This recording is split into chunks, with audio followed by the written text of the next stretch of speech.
Hey guys, welcome to Boxing Squared for boxing news and views from around the internet.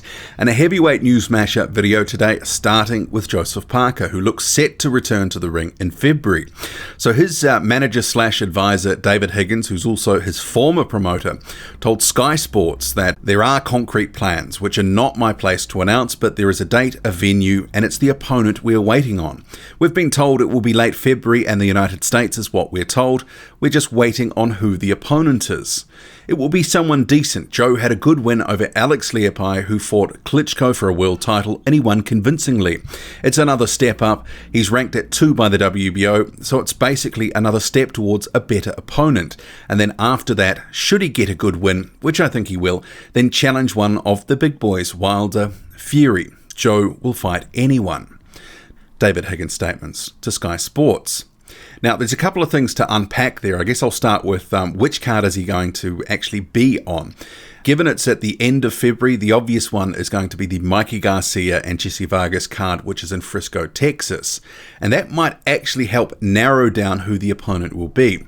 And there is some talk that Murat Gassiev is going to be on that card, but would he be facing Parker in his first fight at heavyweight, coming up from cruiserweight, coming off injuries, hasn't fought for 18 months? That would seem a little unlikely. So it's likely, though, that on the undercard, Parker will be fighting someone, Gassiev will be fighting someone else. But maybe they will look to try resurrect the fight with Eric Molina. That could be something that they would actually look to do, because they were looking to line Molina up for Parker in mid-2018. They couldn't get the deal done because of money, and in steps Alex Leapai at short notice. Joseph Parker beats him, over 10 rounds, and that was a sort of performance that there was no question that he won that fight and won it convincingly, outboxed Leapai, who was a faded husk at that point.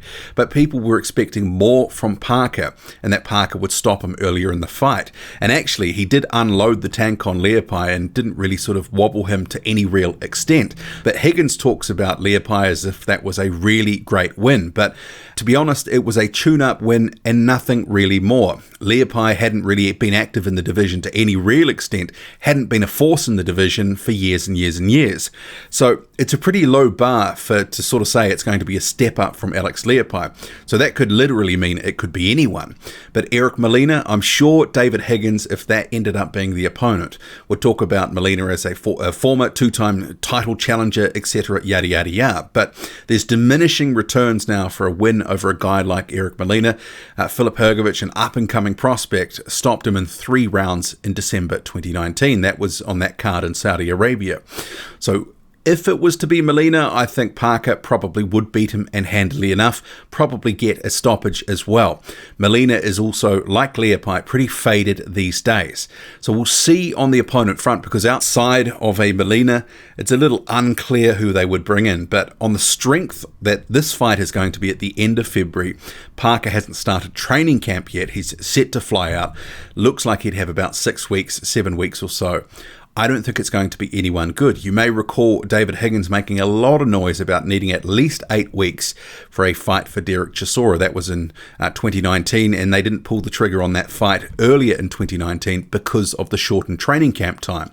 So him fighting at the end of February tells me that it's not really going to be anyone that's considered a threat to him and where he is in his standing in the heavyweight division right now. But we'll see. Moving on. Promoter Frank Warren has confirmed that talks are underway for a fight between Daniel Dubois and Joyce in 2020. So see here on screen, this is a post from Warren, which was all over his social media. Delighted to confirm talks are underway for a huge domestic heavyweight clash in 2020. Juggernaut versus Dynamite. Let's make it happen.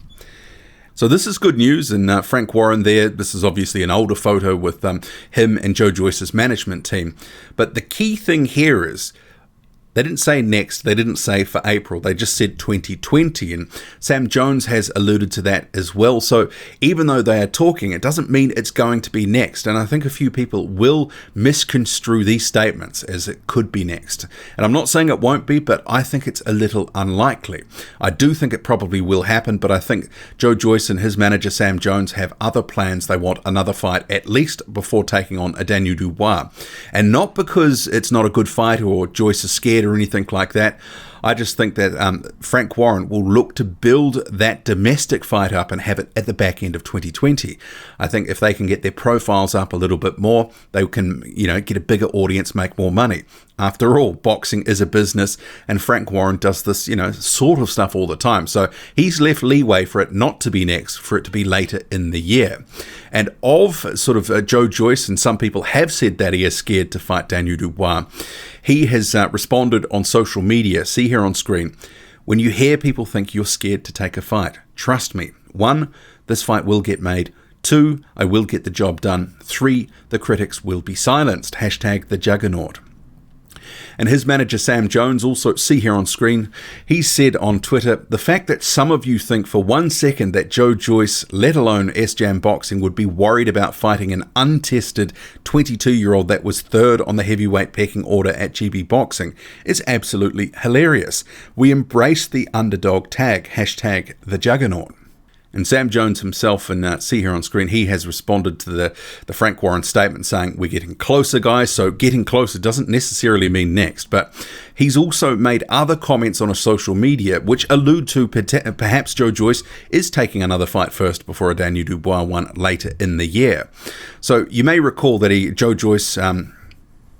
So you may recall Sam Jones had put out a number of names that he said they can all get it. I did a video on this: Miller, Kovnatsky, Povetkin, Dubois, Ortiz. This is the tweet on screen. But he's also put up another list of names and did a poll. The Juggernaut will be fighting before April. So remember, Dubois is looking to fight at the O2 in April. So if Joe Joyce is fighting before April, it sort of indicates it wouldn't be him fighting Dubois, but we'll see. So it continues, but we don't want a meaningless fight. So who do the fans want to see? And he's put out a number of options in a poll: Washington, Hammer, Lovejoy, Schwartz. And just for the hilarity value, I voted for Christopher Lovejoy. So those names are clearly a step down from the 5 that had been named the day before: Miller, Kovnatsky, Povetkin, Dubois, Ortiz.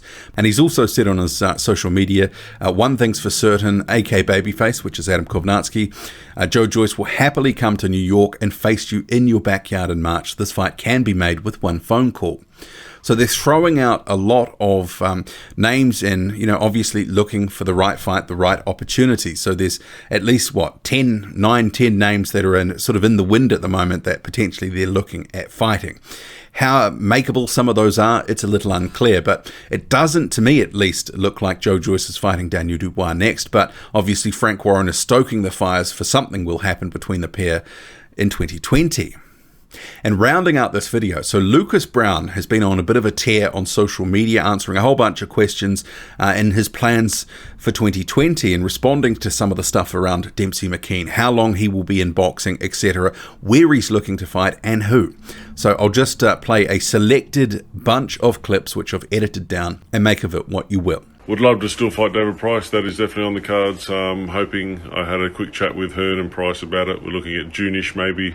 Nothing's been said for a while though, so I'm not sure.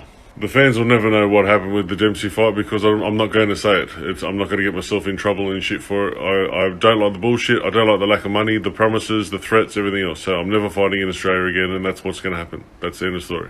You look at people like Kaufman, or you got Brazil. As you said, the names are in this in the UK and USA. So I'm just happy to stay active and keep fighting. Eric Molina, Brazil, they're all there. UK, USA in 2020, and we'll take it from there. So I don't know when the next one is, but it will be soon, hopefully, and we'll take it from there. I'm not sure you're getting the point. There is no money in fighting Australians. No one gives a about anyone fighting Australians. That's why we are just the guys that go over and get beat overseas. The money is overseas, fighting overseas fighters. An example would be 12,000 for 200,000. That is what's the difference. 100% up for Tom Little fight. I want to bash him. I don't like big mouths. He's a big mouth. I like bashing big mouths. So 100% love the Little fight. On current status, I'd have to say AJ. Tyson's probably the best boxer, and Wilder is the best puncher. But as an overall, I think AJ is the best overall boxer heavyweight. If anything, I don't think AJ ducks fights. I think Wilder ducks fights. Like Wilder has literally fought his entire career, 40 whatever wins, and he's fought spastics. So I don't think AJ ducks anyone at all. looking for a big 2020 from my end. I've got about 2 years left in boxing, and then I'm going to off. So hope everyone's doing well. Hope everyone continues to head in the right direction, and yeah, just keep your head up.